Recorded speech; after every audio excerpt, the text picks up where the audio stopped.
Uy, alam mo ba ang kasaysayan ng wika sa ating bansa? Kung hindi, huwag mag-alala dahil itatalakay ko sa inyo ang kasaysayan ng wikang Filipino. Ako pala si Martin Radley N. Luna mula sa 11 Friendship at ito ang aking performance task sa Signaturang Filipino patungkol sa kasaysayan ng pagunlad ng wikang Filipino. Ang kasaysayang ito ay mahahati sa 6 na panahon. Una ay ang panahon ng Katutubo, Kastila, Amerikano, Hapon, Kasarinlan, at sa huli, panahon ng kasalukuyan. Itatalakay ko muna ang panahon ng Katutubo. Sa panahong ito, ang wika o alpabetong ginagamit ay tinatawag na alibata o baybayin. Mayroon itong 17 titik, 3 patinig, at 14 na katinig.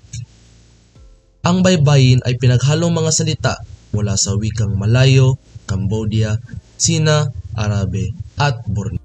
Tayo ay magpatuloy sa ikalawang panahon ng Kastila. Sa panahong ito, ginamit ang relihiyong Kristyanismo ng mga Kastila sa pagsasakop ng ating bansa. Kaya nagturo sila ng wikang Kastila sa mga Katutubo. Ngunit hindi ito sinunod ng mga praile.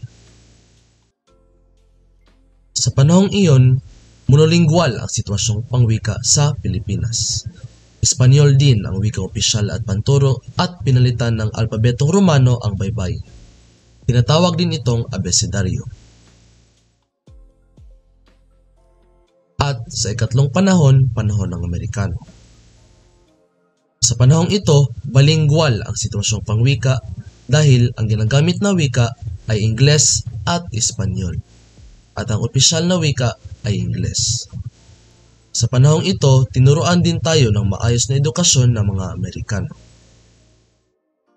Kaya mayroon tayong timeline o maikling timeline sa mga noong sa panahon ng Amerikano na nagmula sa ika-24 ng Marso 1934 hanggang sa unang araw ng Abril 1940. At sa ika-4 na panahon ng Hapon o tinatawag din na gintong panahon ng Tagalog dahil Tagalog ang ninanais na maging wikang pambansa.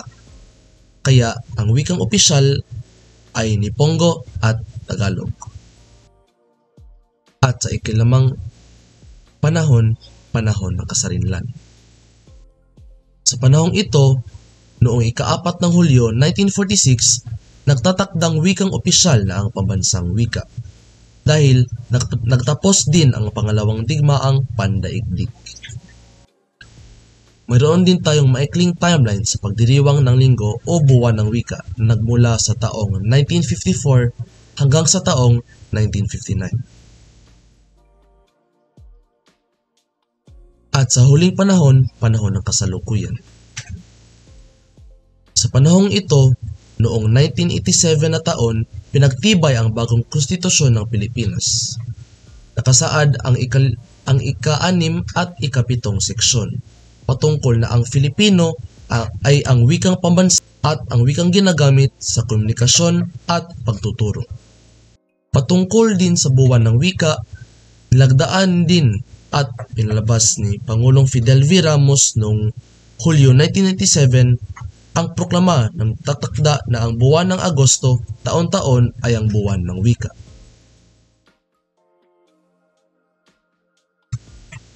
Ito ang maikling timeline patungkol sa pambansang wika sa Pilipinas. Noong 1935, ang katutubong wikang pinagbatayan ng pambansang wika ng Pilipinas ay Tagalog. Hindi ito pambansang wika. Ngunit, noong 1959, Pilipino ay ang unang tawag sa pambansang wika. At sa huli, noong 1987 hanggang sa kasalukuyan, Filipino ang tawag sa pambansang wika ng Pilipinas. Ito rin ay ang lingua franca ng mga Pilipino at isa sa mga opisyal na wika kasama ng Ingles. Iyon lang po ang aking presentasyon at salamat sa pakikinig at panunood. Ako muli si Martin Radley N. Luna at ako'y nagpapaalam sa inyo.